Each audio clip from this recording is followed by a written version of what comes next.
The large screen in the United Nations Emergency Council chamber showed the approaching alien ships. Everyone in the room was silent.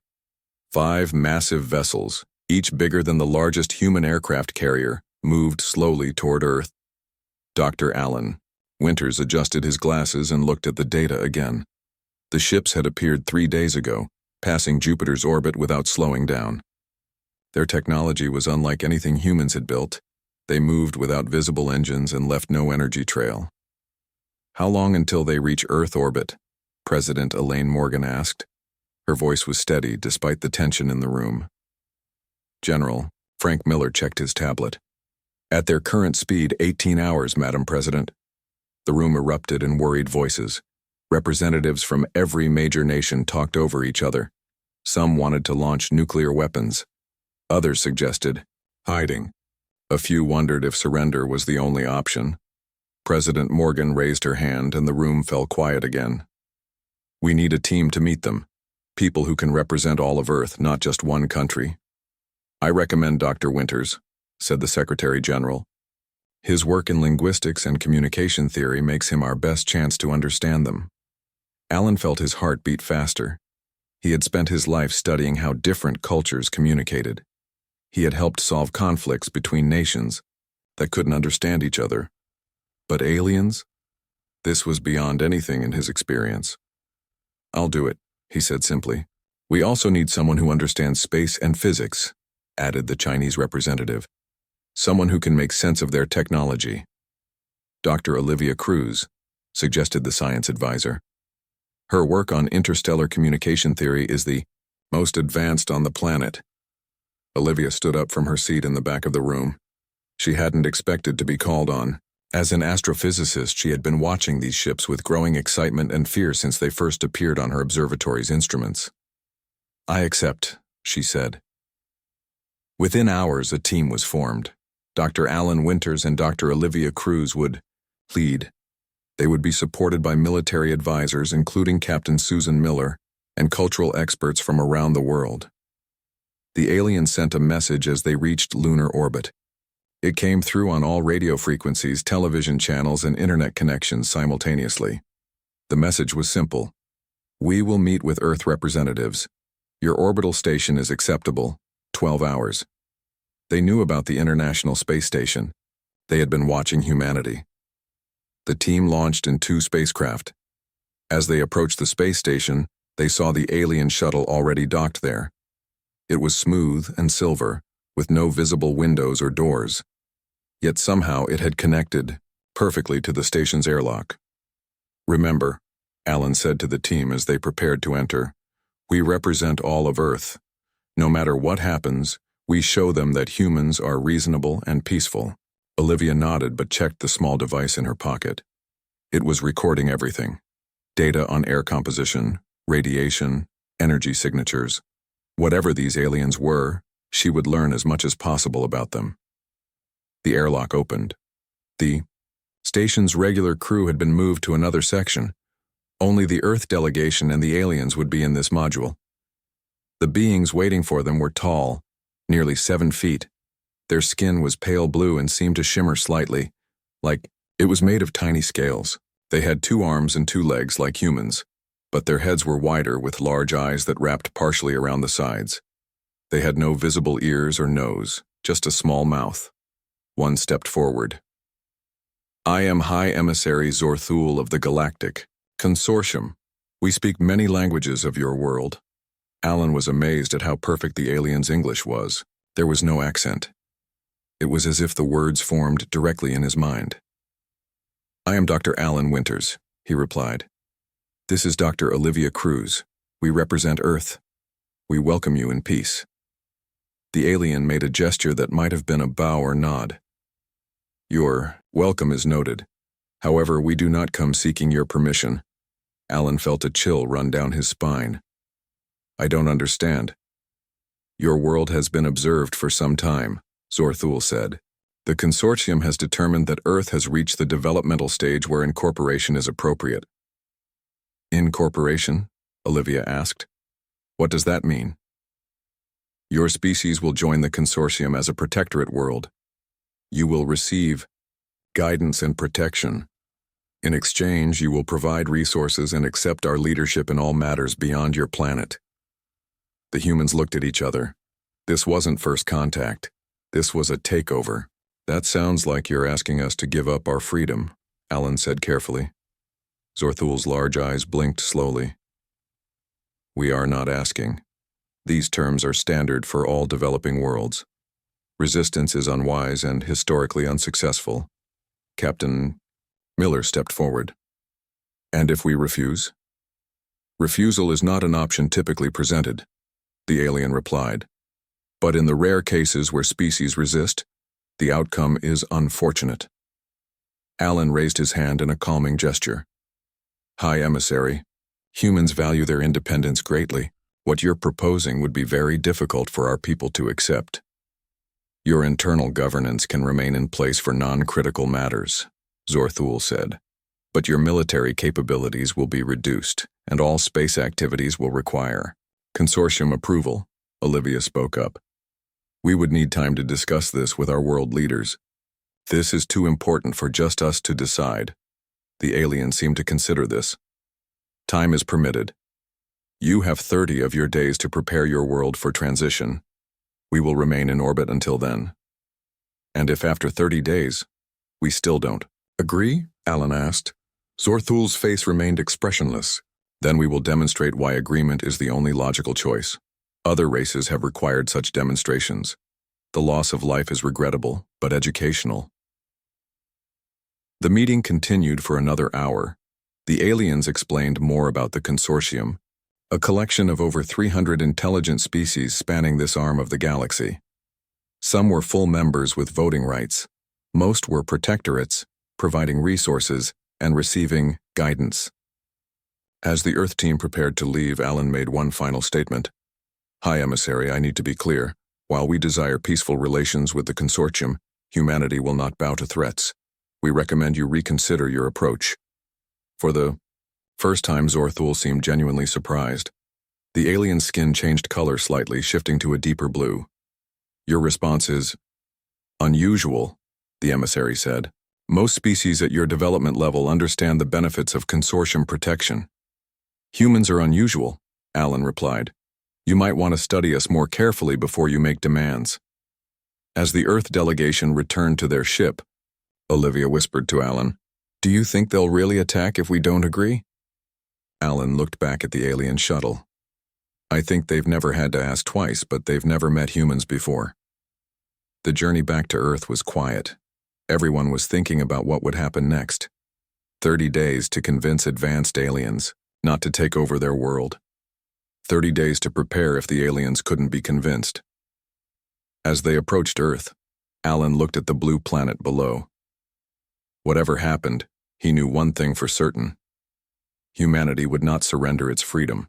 Without a fight, the news about the aliens spread quickly around the world. Some people panicked and tried to leave big cities. Others gathered in churches, mosques, and temples to pray. Many governments called up their military reserves and moved weapons into position, even though everyone knew Earth weapons would probably be useless against the alien ships. President Elaine Morgan stood before the United Nations General Assembly. All 193 member nations had sent representatives. Many world leaders came in person instead of sending ambassadors. This was the most important meeting in human history. "The Galactic Consortium has given us 30 days to surrender our independence," President Morgan said. Her voice was firm and clear through the speakers. "They expect us to bow down and become their servants. They believe we will give up without a fight when faced with their superior technology." She paused and looked around the room. "They are wrong." The assembly hall erupted in applause and cheers. When it quieted down, she continued, "Throughout our history, humans have faced overwhelming odds and prevailed. When enemies with better weapons and larger armies came, we found ways to fight back. We adapted. We survived. This will be no different." Admiral Jack Howard sat in the back of the hall, listening carefully. After the speech, he was called to a secure meeting room beneath the UN building. Inside were military leaders from a dozen countries, along with Dr. Winters and Dr. Cruz. "What are our chances?" asked the Russian general. Admiral Howard displayed images of the alien ships on the large screen. Based on what we've observed, their technology is at least 200 years ahead of ours. Their ships have some kind of energy shielding we can't penetrate with our current weapons. They can jam our communications and probably disable our electronics. So we have no chance, said the Chinese admiral with a frown. I didn't say that, Howard replied. Humans are good at finding weaknesses. Dr. Cruz has been analyzing the data from the alien ships. Tell them what you found, Doctor. Olivia Cruz stepped forward. She hadn't slept in 3 days, working around the clock with her team of scientists. The consortium ships use a very advanced form of energy shielding, but we've detected a pattern in how it works. The shields operate on quantum frequency patterns that have brief, predictable fluctuations. She showed a graph on the screen. It had a wave pattern with small dips at regular intervals. Every 17.3 minutes, their shields weaken for approximately 0.8 seconds. It's not much, but it might be enough to get a message through, or maybe even a weapon. The military leaders leaned forward with interest. One of them asked, "Can we use this weakness to attack them?" Dr. Winters shook his head. We're not at the attack planning stage yet. First, we need more information. We need to learn everything we can about them, their technology, and their weaknesses. Admiral Howard nodded in agreement. That's why we've developed a different plan. Instead of preparing for surrender, we're sending a team to infiltrate one of their ships. The room went silent. It seemed impossible. Howard continued. Captain Sam Foster commands our most advanced stealth vessel, the Shadow. It was designed for covert operations and has experimental cloaking technology. It's small enough that it might avoid detection. If we time the approach during one of those shield fluctuations Dr. Cruz discovered. Captain Sam Foster stepped into the room. He was younger than most people expected, only 35 years old, but his eyes showed experience and determination. My team and I will use the next shield fluctuation to approach their command ship, he explained. We'll gather intelligence on their technology, their plans, and anything else that might help us fight back. This is a suicide mission, the German general said quietly. Captain Foster smiled slightly. Maybe, but humans have been completing suicide missions throughout history. Sometimes they even survive. Over the next week, Captain Foster and his team of 5 elite soldiers trained intensively. They studied everything known about the alien ships and technology. Dr. Cruz worked with them to perfect the timing of their approach. Meanwhile, Dr. Winters continued diplomatic communications with the aliens. He asked for more time and tried to suggest alternatives to Earth becoming a protectorate. The aliens remained firm but agreed to share information about their consortium. They're stalling for time, Admiral Howard told the president in a private meeting. They're confident we'll surrender when the deadline comes.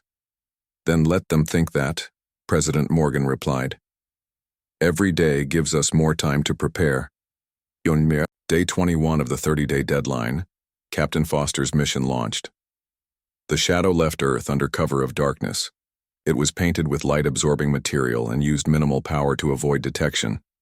The 6-person crew included Foster, 2 technical specialists, and 3 soldiers with special operations training.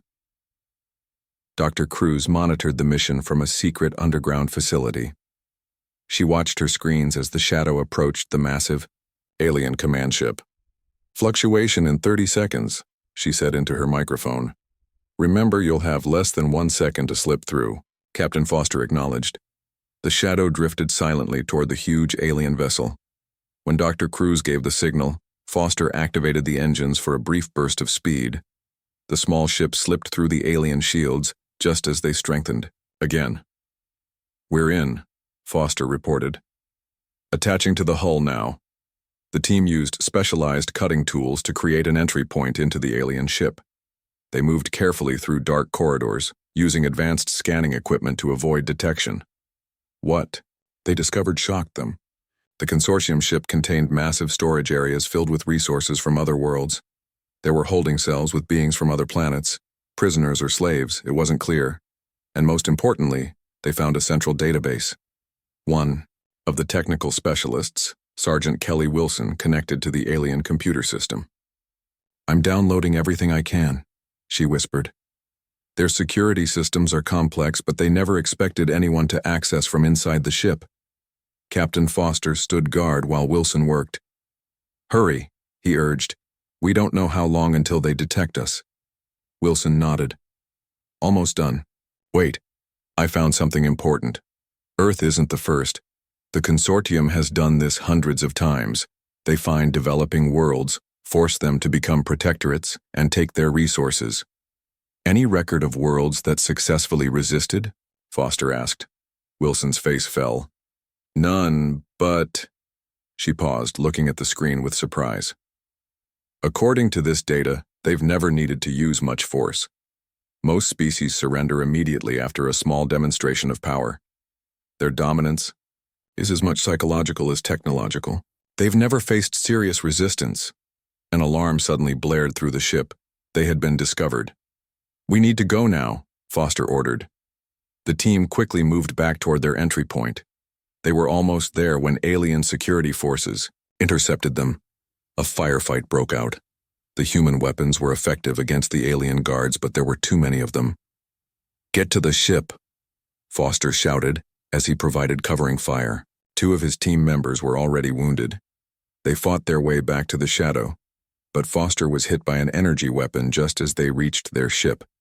Sergeant Wilson and another team member dragged him inside. As the shadow detached from the alien vessel, Foster looked at the data they had stolen. "Get this back to Earth," he said, his voice weak from his wound. Tell them the consortium expects us to bow, but they've never met humans before." The shadow raced back, toward Earth, carrying its wounded captain and the valuable intelligence that might save humanity. The Shadow spacecraft returned to Earth with its precious cargo of alien data and its wounded captain. Captain Foster was rushed to a military hospital while Sergeant Kelly Wilson delivered the stolen information to Admiral Howard and Dr. Cruz. "This changes everything," Dr. Cruz said as she examined the data. "The consortium has conquered hundreds of worlds, but they've never faced real resistance. They rely on fear more than actual fighting." Admiral Howard studied the tactical information. "They expect us to surrender after they demonstrate their weapons. That gives us an advantage, the element of surprise."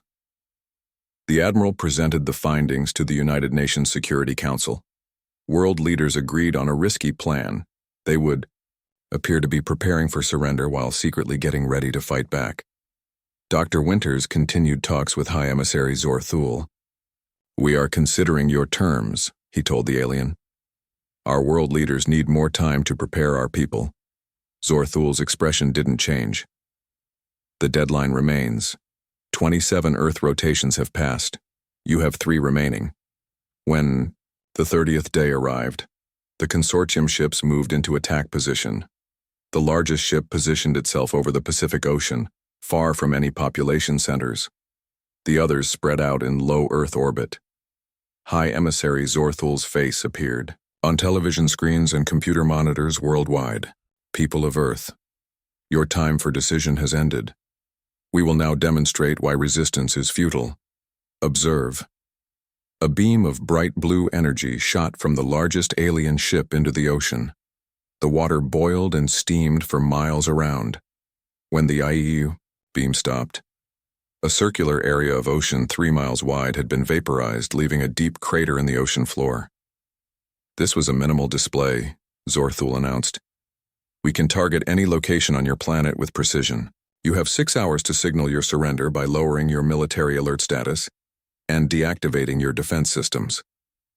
As soon as the transmission ended, Admiral Howard activated the response plan. Instead of standing down, Earth's military forces launched a coordinated attack against the alien ships. Fighter jets from a dozen countries took off from hidden airfields. They carried special missiles designed by Dr. Cruz's team to penetrate the alien shields during their brief fluctuations. Submarines deep in the oceans fired newly modified torpedoes upward toward the alien vessels. Dr. Cruz sat in the military command center watching the radar screens. "First shield fluctuation in 10 seconds, she announced. 9, 8, 7. The pilots and submarine commanders had synchronized their weapons to hit at exactly the right moment. When Dr. Cruz reached 0, hundreds of missiles and torpedoes converged on the alien ships. Most bounced harmlessly off the shields, but a few, those that hit during the 0.8-second fluctuation, broke through. Explosions bloomed against the hulls of 3 consortium ships. "Direct hits," shouted a general. The command center erupted in cheers. The alien ships had taken damage, not enough to destroy them, but enough to show that humans could fight back. High Emissary Zorthul's face appeared on the communication screen, showing emotion for the first time. "This is unexpected. You have somehow damaged our vessels." "We warned you," Admiral Howard replied. "Humans will not bow to threats." The aliens responded with full force. They targeted military bases around the world with their energy weapons. Bases in remote areas were destroyed completely, but the humans had been prepared. Most personnel and equipment had been evacuated to underground bunkers and hidden locations. Admiral Howard implemented the second phase of Earth's defense. Instead of fighting in traditional ways, Earth forces used guerrilla tactics in space. Small, fast ships darted out from hidden bases on the far side of the moon. They struck quickly during shield fluctuations and then disappeared. "They're confused by our tactics," Dr. Cruz observed, watching the alien ships' movements. "They expected us to either surrender or fight in a conventional way." Meanwhile, Dr. Winters maintained communication with the aliens. "Perhaps we can find a compromise," he suggested to Zorthul, knowing that every day of talks gave Earth more time to prepare. The consortium leaders, frustrated by the unexpected resistance, decided to escalate. They threatened to target major cities unless Earth surrendered immediately. In response, humanity revealed its contingency plan. Engineer Paul Chen had led a team that developed a network of atmospheric disruptors, devices that used Earth's own atmosphere to scatter the aliens' energy weapons. When the consortium fired on New York City, the beam dispersed harmlessly in the upper atmosphere, spreading out into a spectacular light show but causing no damage.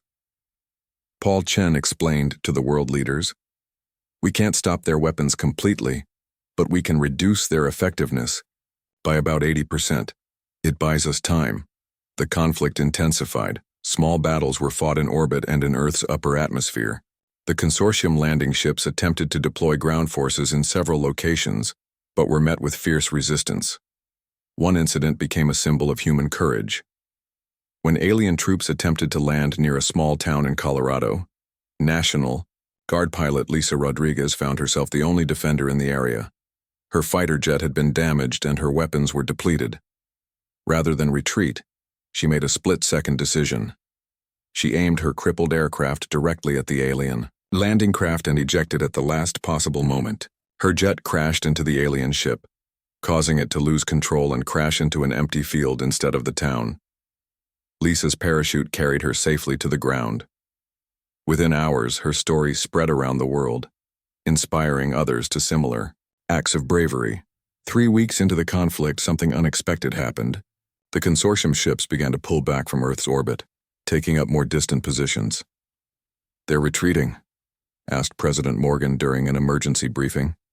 Admiral Howard shook his head. "Not retreating, regrouping. They're surprised by our resistance. According to the data Captain Foster brought back, no species has ever fought back this effectively." Dr. Cruz pointed to new sensor readings. "They're calling for reinforcements. We've intercepted transmissions to other consortium fleets. But here's the interesting part. They're not just talking about Earth anymore. They're concerned about contagion of resistance." "What does that mean?" asked the president. Dr. Winters, who had been studying the consortium's language and culture, explained. "They're worried that if we continue to resist successfully, other conquered worlds might get the same idea. We're not just fighting for Earth now.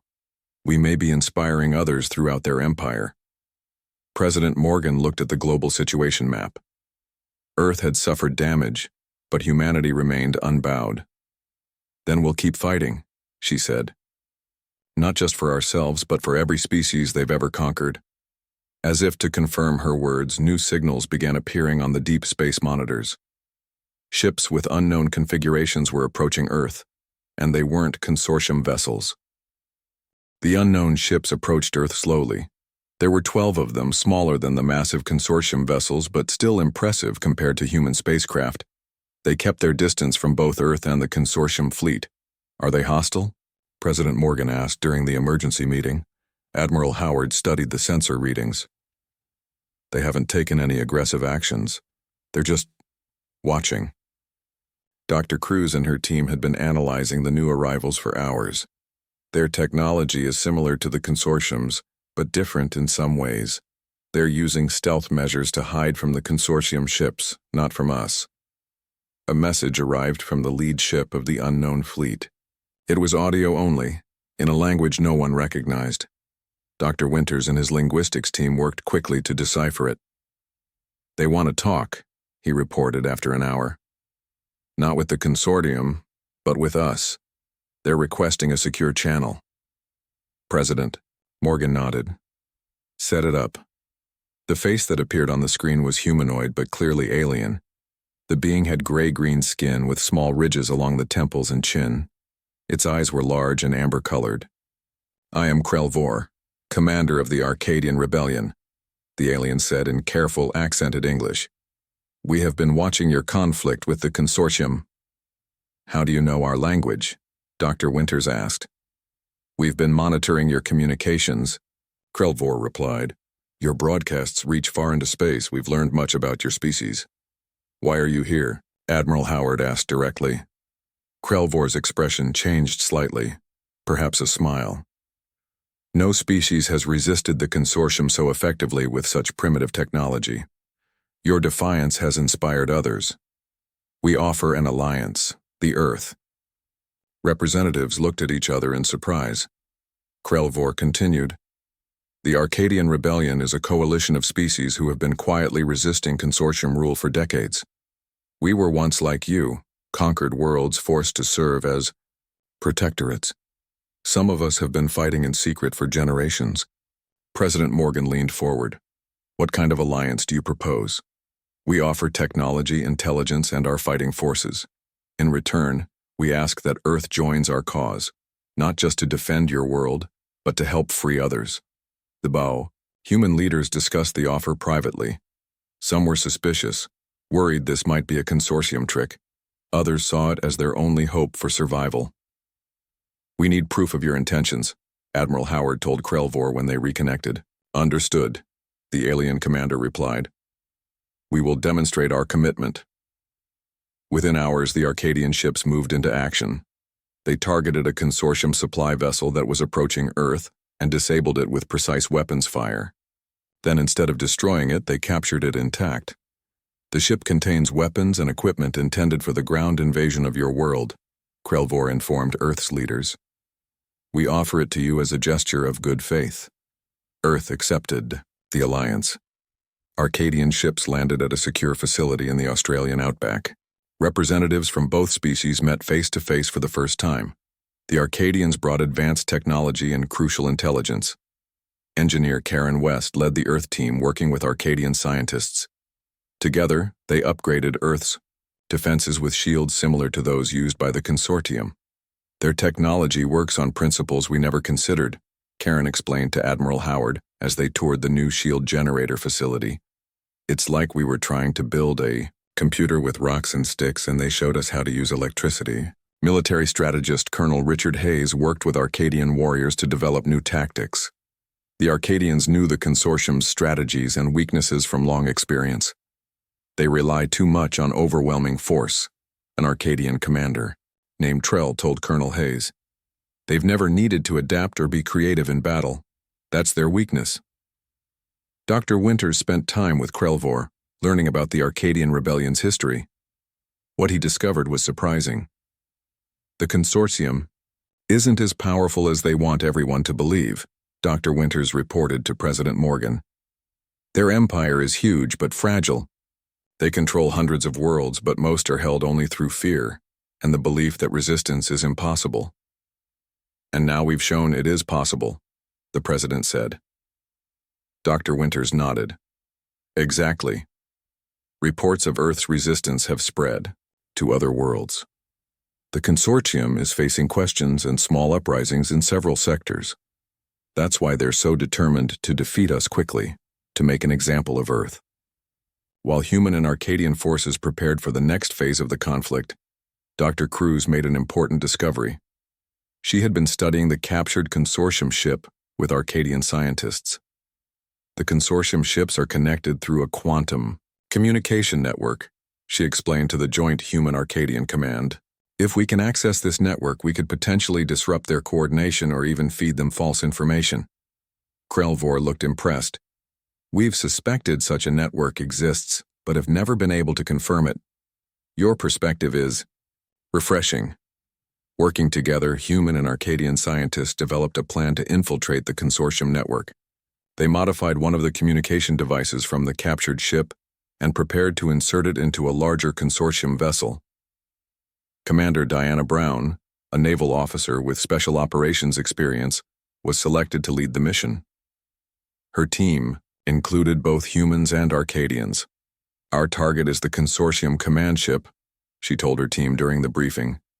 We'll approach during a shield fluctuation, just like Captain Foster's team did, but this time, we have Arcadian stealth technology on our side. The mission launched from the dark side of the moon. Commander Brown's ship, a human vessel modified with Arcadian technology, slipped through space almost invisibly. They reached the massive consortium command ship during a shield fluctuation and attached to its hull. Using cutting tools, they created an entry point and moved through the ship's corridors.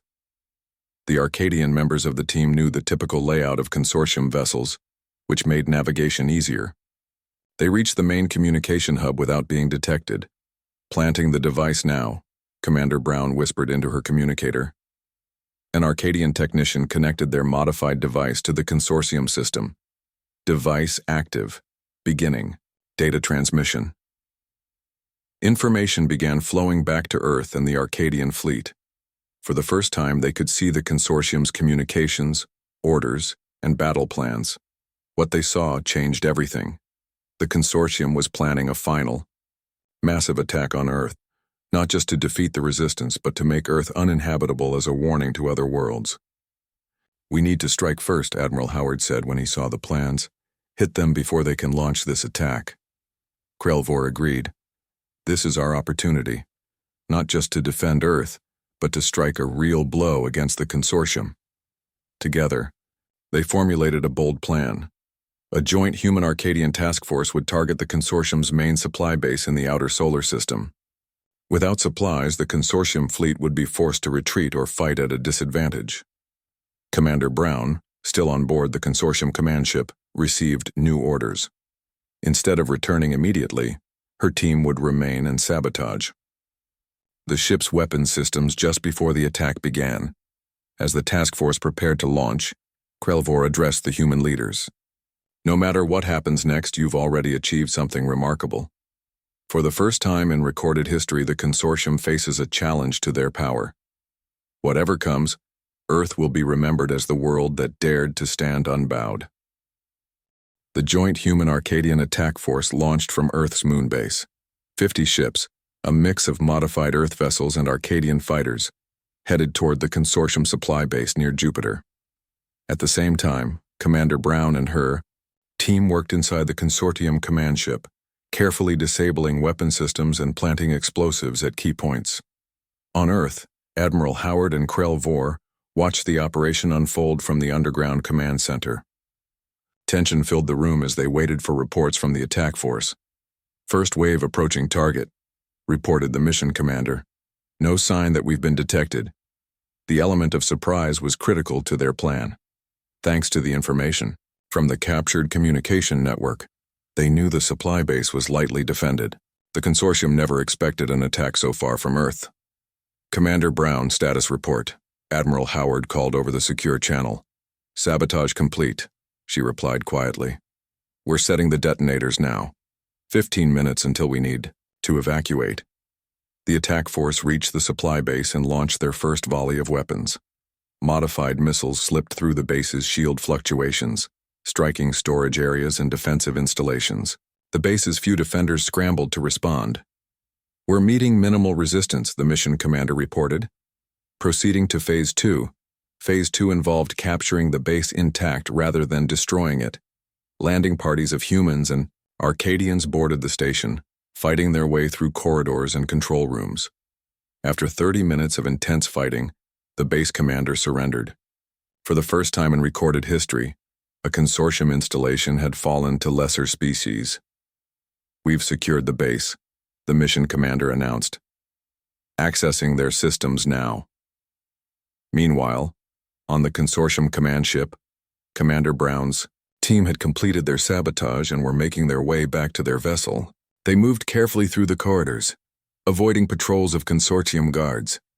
They were almost at their exit point when alarms began blaring throughout the ship. Their presence had been discovered. "Run!" Commander Brown ordered. Her team sprinted the final distance to their attached vessel as consortium security forces closed in from all directions. They reached their ship and detached from the consortium vessel just as their explosives detonated. The massive command ship shuddered as critical systems failed throughout its structure. It didn't explode, but its weapons and engines were crippled. Brown's team escaped, dodging fire from the few weapon systems that remained operational. Their small ship accelerated away, heading back toward Earth. The consortium, facing an unprecedented defeat, requested a ceasefire and negotiations. The message came directly from High Emissary Zorthul to both Earth and Arcadian leaders. "Are willing to discuss terms," the emissary said, his usual confidence noticeably absent. President Morgan consulted with Krelvor and Earth's military leaders. "Is this a trick?" she asked. Krelvor studied the message. "I don't think so.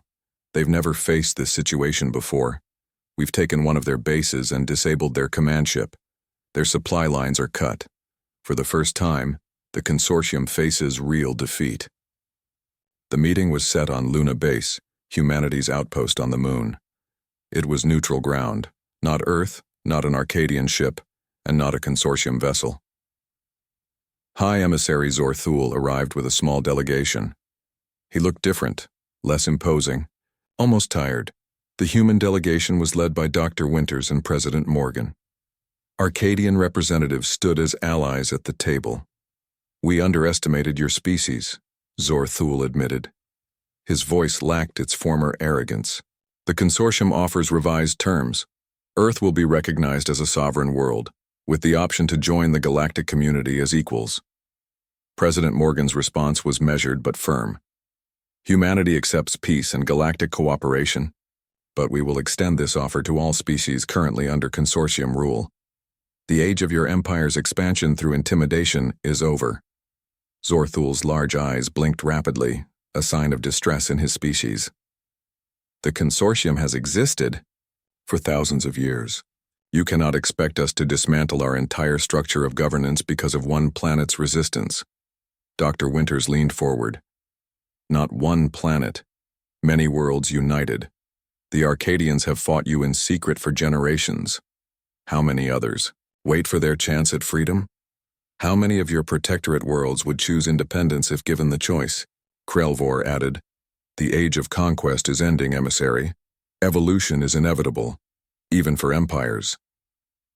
The negotiations continued for 3 days. Finally, a new agreement was reached. It would become known as the Luna Accord, the document that transformed galactic politics. The consortium would transition from an empire into a true cooperative of worlds. Each member would have equal representation. Protectorate worlds would be given the choice of full membership or independence. Military forces would be reduced on all sides and technology would be shared for peaceful purposes. "This changes everything," Dr. Cruz said as she watched the signing ceremony. "Not just for Earth, but for hundreds of worlds." In the years that followed, humanity became known throughout the galaxy for its unique combination of diplomatic finesse and unyielding resolve. Earth established itself as a mediator in interstellar disputes and a defender of sovereignty for developing worlds. The Luna Accord created a new era of cooperation between formerly dominated worlds. Trade flourished. Cultural exchanges brought new art, music, and ideas to Earth. Human innovations combined with alien technology led to advances that benefited all species.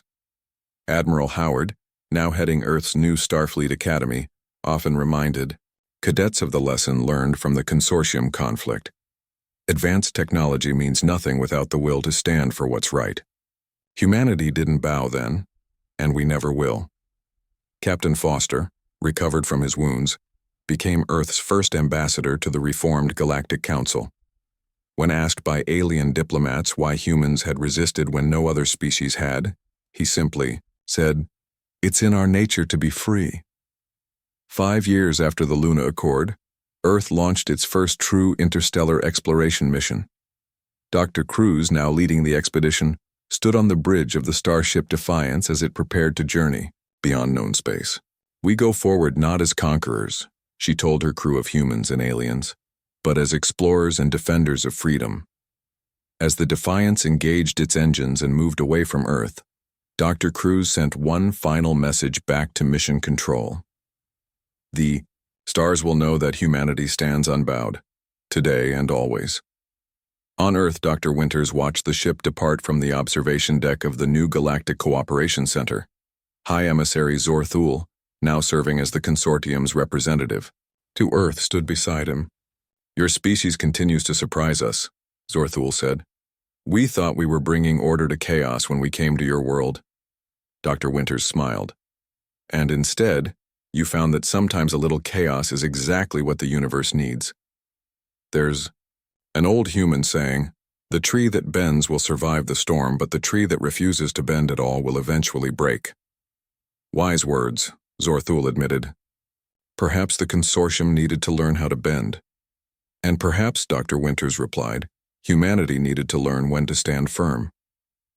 Together, they watched as the Defiance disappeared into the stars, carrying with it the unbowed spirit of humanity.